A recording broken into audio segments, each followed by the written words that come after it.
5 miles. Roger. Joe Surge radar contact 70 miles, final bearings 230.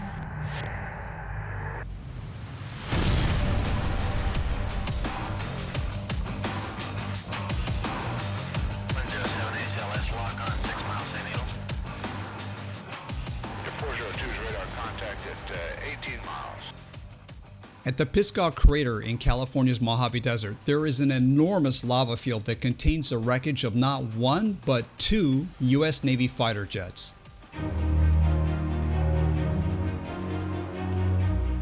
On August 18, 1966, U.S. Navy Lieutenant Commander Arthur Zykowitz took his A-4 Skyhawk through a series of practice bombing and strafing runs in the San Bernardino Desert. A fire warning light and a flight control hydraulic warning light came on. He slowed his aircraft to 190 knots and safely ejected. 55 years later, if you hike across the lava near San Bernardino's Pisgah Crater, you'll find the remains of his aircraft, plus an identical A-4 Skyhawk just a few miles to the northeast. My friend Bruce Silva has generously driven us back out to the Pisgah Crater. We're going to search for the second of 2 U.S. Navy A-4 Skyhawks that crashed out here during the Vietnam War era. The other great thing about this route that Bruce has navigated for us is that we're going to go past one of the famous lava tubes that the Pisgah Crater is well known for.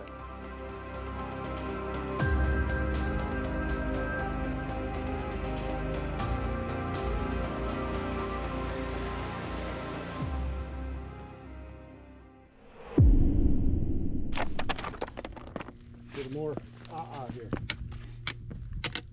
All right, my friend Bruce and I are struggling over the most broken, sharp, and hazardous lava you can imagine. It is literally like sharp glass. And it's not loose. It's not as loose as it looks. It's just sharp as fuck. Like, literally like melted glass, or, you know, obsidian, which is, I guess it's related to, since it is volcanic basalt, I guess. It actually looks worse than it is because it's not that far. That's actually pretty cool. I think it's worse than it looks.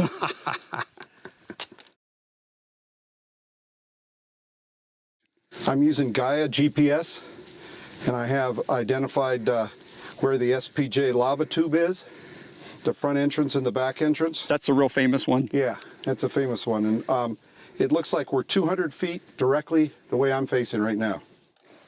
Who's going to be the first to lower themselves down? That's about an 8-foot drop. No fucking way I'm going in there. That's the one where you got to build up all the rocks, right? Yeah. I just have to be careful. It's a scary dropping part that I don't like. Yeah. It's the rocks. Okay, I'm touching them. Oh my God. Yeah, see, it's not as far as it looked. Oh, but they may be moving. Thanks to all those boulders I dropped. No, I think you solidified it. That's some scary there's shit. big boulders in the back, though, too. That makes it a little harder. There's almost too many rocks. Here we go. Good job. You another foot? Oh, there you go. Oh my God. Oh. Welcome to the center of the earth. Yeah. Rated R. Now You've been here before? Yeah. Did you have to crawl to get down that thing? We crawled through there. Okay. Back last fall. Oh. I didn't, the audio's not working. No. Actually, you want to go ahead, Bruce? Oh, and continue on? Good job.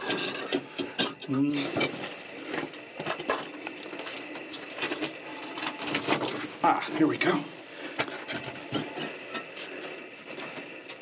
I bet he's wishing he hadn't eaten that whole ham at Thanksgiving. Or that burrito at lunch. This one's a little loose. This one's pretty steady.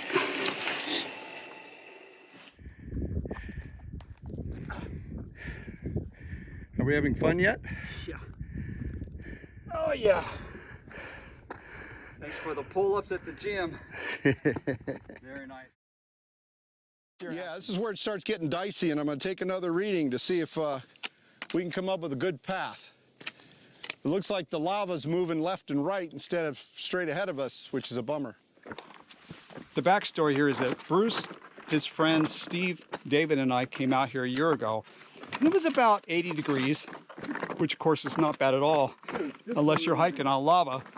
And we got absolutely kicked in the ass by a hike out here that was only a mile to the wreck site of the other A4. Yeah, this is where it gets dicey. Okay, watch out, could be slippery here with the rocks, the little rocks. Yep, just like that. We should be over halfway now.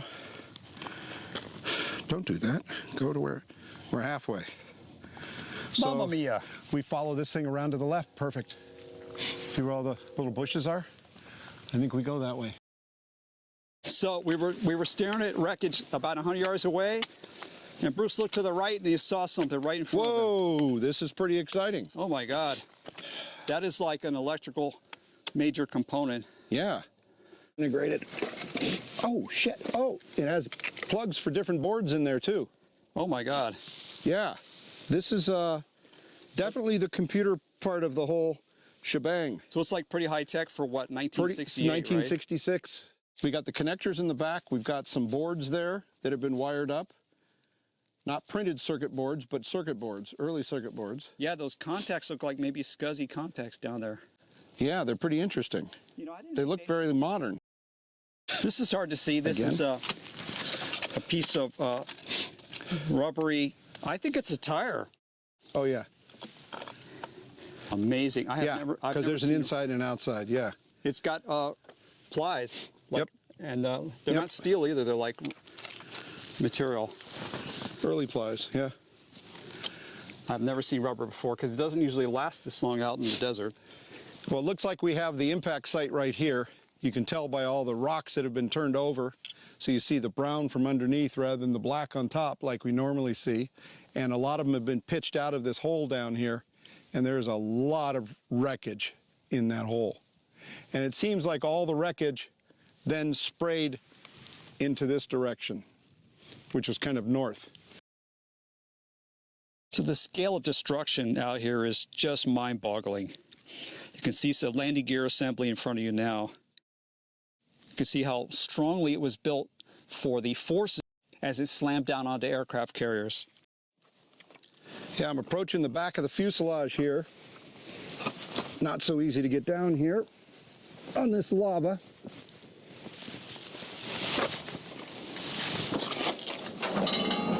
Big piece of aluminum here. The whole tail end. Another piece over there. And what are they, the ailerons or whatever, the back tail section. Oh, right. With all the pieces still in there. So the plane broke in half when it hit. And that back half came flying over and broke into pieces, but wasn't destroyed like the front half of the plane. Speaking of landing on aircraft carriers and landing gear, this is a very big landing gear right in the picture now that you can see the hydraulic shock absorber on, which is just enormous. It's probably weighs several hundred pounds and it's probably one of the sturdiest things on the entire aircraft. Here's an interesting green colored thing with holes in it. Looks like some sort of filter or radiator is what Bruce said. It's looked pretty high-tech and modern. Doesn't look like 1960s technology at all. It weighs about 8 pounds, highly engineered. It's possible that pressurized gas came through here. This could be some kind of equalizer for pressurized gas or hydraulics. Here's a very nicely engineered valve. Looks a lot like the valve on my propane tanks at home. I'm seeing a part of the wing in front of us with the orange trim visible right here. Looks like the flaps. And here is the tail assembly with an enormous gear right there. So I was in the Air Force for 6 years in electronics and then in air sea rescue. And even so, I do not recognize this equipment at all. It has hundreds of wires that look to be bare. It's possible that it was insulated and the insulation has eroded away from the climate here. But look at the strange plugs and ports here. So this is clearly Could have been ripped out of the housing. And yet it is so utterly devastated, it's just impossible to recognize what it could have been. Here's some plastic gears, so I'm thinking this is, a type of radio perhaps. These could have been, I would have said these were tube sockets, except I don't think they were using tubes inside of 1960s aircraft. I think that would have been 1940s or 50s.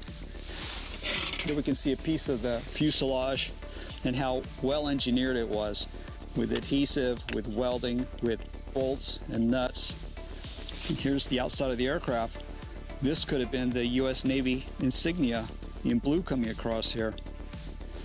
So our friend Joe Idoni wrote about this air wreck site on his website, and it took me a couple years to get out here. With the help of my friend Bruce Silva, we travel here today to explore the horrific wreckage here out at the Pisgah Crater.